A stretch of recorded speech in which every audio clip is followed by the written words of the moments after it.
আসসালামু আলাইকুম। আজকের ভিডিওটি ঢাবি বি ইউনিট অ্যাসপিরেন্টদের জন্য। স্বপ্নযাত্রী ঢাকা বিশ্ববিদ্যালয় তাদের অনেকেরই একটা কমন সমস্যা, আপু রিটেন নিয়ে অনেক ভয় আছে, রিটেনের প্রস্তুতি কিভাবে নেব, কিংবা কতটা অনুশীলন করার পর রিটেন অংশ নিয়ে কনফিডেন্ট থাকব।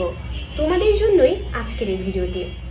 ঢাবির লিখিত পরীক্ষায় ভালো করতে হলে তোমাকে বেশি বেশি অনুশীলন করার পাশাপাশি কিছু বিষয় মাথায় রেখে সামনের দিকে এগোতে হবে। চলো বিস্তারিত জেনে নিই। নাম্বার 1, পুরো সার্কুলার পড়া এবং সিলেবাস দেখা। তোমরা হয়তো অনেকেই জানো না, ঢাবি বি ইউনিট লিখিত পরীক্ষার জন্য একটি নির্দিষ্ট সিলেবাস আছে। ঢাবি খ ইউনিটের জন্য যে অ্যাডমিশন সার্কুলারটি আছে সেটি একবার প্রথম থেকে শেষ পর্যন্ত খুব ভালোভাবে পড়ে নেবে। সেখানে সুন্দর মতো উল্লেখ করা আছে বাংলা এবং ইংরেজি রিটেনের জন্য তোমাকে কোন কোন টপিকস পড়তে হবে। এখন তোমার কাছে কি হবে জানো?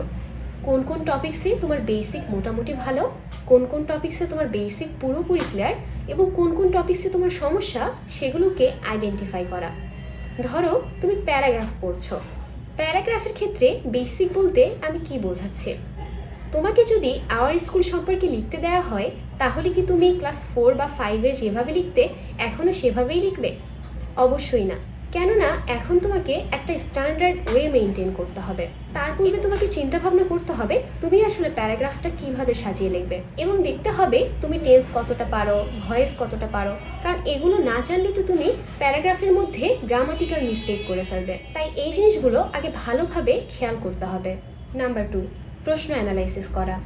অনেকেই প্রশ্ন অ্যানালাইসিস করা বলতে বিগত বছরের প্রশ্নগুলো মুখস্থ করাকে বোঝায়, কিন্তু আসলে ব্যাপারটা সেরকম নয়। তোমাকে খুঁটিয়ে খুঁটিয়ে দেখতে হবে বিগত বছরগুলোতে কোন কোন টপিকস থেকে বারবার প্রশ্ন এসেছে এবং কোন কোন টপিকস থেকে কোনোবারই প্রশ্ন আসেনি। তুমি যদি ইংরেজি রিটেন সিলেবাসটা একটু ভালোভাবে দেখো এবং বিগত বছরের প্রশ্নগুলো ভালোভাবে খেয়াল করো, তবে একটা জিনিস তোমার চোখে পড়বে, প্রায় প্রত্যেক বছরই একটা করে প্যারাগ্রাফ এসেছে, কয়েকটা শব্দ দিয়ে সেন্টেন্স মেক করতে বলেছে, এবং 3 নম্বরের ক্ষেত্রে তোমার আরও যে যে টপিকস বাকি আছে সেগুলোর কথা তুমি বলতে পারো। এই যে প্যারাগ্রাফ তোমার মাস্ট আসছে, সেন্টেন্স মেকিং তোমার মাস্ট আসছে, এগুলো তোমাকে আগে পড়তে হবে। এবং বাংলার ক্ষেত্রেও তুমি একইভাবে প্রশ্ন অ্যানালাইসিস করবে। তোমরা আরও দেখতে পারবে এমন কিছু টপিকস রয়েছে যেগুলো থেকে কোনো বছরই প্রশ্ন আসেনি, সেগুলোকে অবহেলার চোখে দেখা যাবে না। প্রথমে যে টপিকসগুলো থেকে বারবার প্রশ্ন এসেছে সেগুলো খুব ভালো করে প্র্যাকটিস করবে, এবং তারপর যে টপিকসগুলো থেকে কোনোবারই প্রশ্ন আসেনি সেগুলো অনুশীলন করবে। নাম্বার 3, এই পয়েন্টটার আমি নাম দিয়েছি পড়ার ভেতরে পড়া।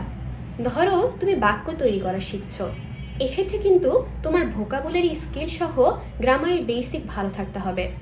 এজন্য সিলেবাসের প্রত্যেকটা টপিকের ভেতর কোন কোন সাব টপিকস লুকিয়ে আছে সেগুলো খুব ভালোভাবে নোট ডাউন করে নেবে। নাম্বার 4, অনুশীলন করা। যে যে টপিকস থেকে বিগত বছরগুলোতে বারবার প্রশ্ন এসেছে সেই টপিকস প্রত্যেক দিন অনুশীলন করতে হবে। আবার এমন কিছু টপিকস আছে যেগুলো তুমি সকালবেলা পড়লেও বিকেলবেলা আবার সেই টপিকসগুলোতে চোখ বুলিয়ে নিতে হবে, যেমন ভোকাবুলারি। এবার কিভাবে অনুশীলন করবে যদি বলি, তুমি আগে বিগত বছরগুলোতে সেই টপিক থেকে আসা প্রশ্নগুলো একবার করে দেখে নেবে এবং ভালোভাবে অ্যানালাইসিস করবে সেই বছর যদি তুমি পরীক্ষা দিতে বসতে তাহলে কেমন করতে। এরপর তুমি অনুশীলন শুরু করবে। এক্ষেত্রে আরেকটি সমস্যা হতে পারে, ধরো তুমি বিগত বছরের একটি প্যারাগ্রাফ পড়ছো, এখন তুমি যখন অনুশীলন করতে যাবে তখন কোন প্যারাগ্রাফ অনুশীলন করবে? তোমার গাইডলাইন্স হিসেবে কে কাজ করবে? তুমি চ্যাট জিপিটি ইউজ করতে পারো। সেখানে বিগত বছরগুলোতে যে যে প্যারাগ্রাফ এসেছে সেগুলোর সাথে সম্পর্কিত কিছু প্যারাগ্রাফের নাম বলতে বললে চ্যাট জিপিটি যে প্যারাগ্রাফগুলো সাজেস্ট করবে সেগুলো ভালোভাবে অনুশীলন করবে। নাম্বার 5, বানিয়ে লেখা শেখা। তোমার যদি ফ্রি হ্যান্ডরাইটিং স্কিল ভালো না থাকে তাহলে তুমি খুব বড় বিপদে পড়বে। এক্ষেত্রে তোমাকে আমি একটি টিপস দিতে পারি। আমি রচনা প্রতিযোগিতায় খুব বেশি অংশগ্রহণ করতাম। এমন কিছু প্রতিযোগিতা ছিল যেখানে কোন বিষয় থেকে রচনা লিখতে হবে সেটা আগে থেকে বলে দেওয়া হতো না। এজন্য আমি এমন একটি বই নিতাম যেখানে অনেক অনেক রচনা লেখা আছে, এবং প্রত্যেকটা রচনার যতগুলো পয়েন্ট আছে সেগুলোতে একবার চোখ বুলিয়ে নিতাম, যেন আমার একটা রাফ আইডিয়া তৈরি হয়ে যায়। ঠিক এই টিপসটা তুমিও ফলো করতে পারো। আর হ্যাঁ, বেশি বেশি করে অনুশীলন করতে হবে। অনুশীলনের কোনো বিকল্প নেই, কারণ practice makes a man perfect. Number 6, অল্পতেই অনেক কিছু তুলে ধরা। তুমি কিন্তু যত খুশি লিখতে পারবে না। ঢাবি রিটেনের খাতা কীরকম হয় আমার একটি শর্টস ভিডিওতে দেয়া আছে, তোমরা চাইলে দেখে আসতে পারো। এবং সেই অনুযায়ী তোমাকে কিন্তু অল্প বাক্যের মধ্যেই প্রধান কথাগুলো তুলে ধরতে হবে। নাম্বার 7, ভুলগুলো শুধরিয়ে নেওয়া এবং ভালো করা।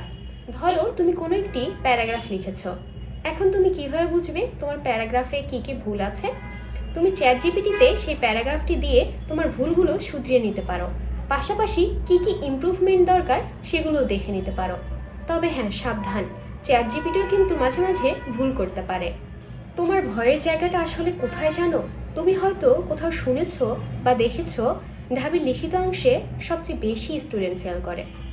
এখন তুমি প্রশ্নের প্যাটার্ন ভালোভাবে খেয়াল করো, যেটা তোমার জন্য সবচেয়ে ইম্পর্ট্যান্ট। প্রত্যেকটা প্রশ্নেই কোনো স্পেসিফিক কিছু চেয়েছে। কখনো তোমাকে বলবে না যে আওয়ার স্কুল সম্পর্কে লেখো, এমনভাবে একটা টপিক দেবে যেন তুমি স্পেসিফিকভাবে কিছু লাইন তুলে ধরতে পারো।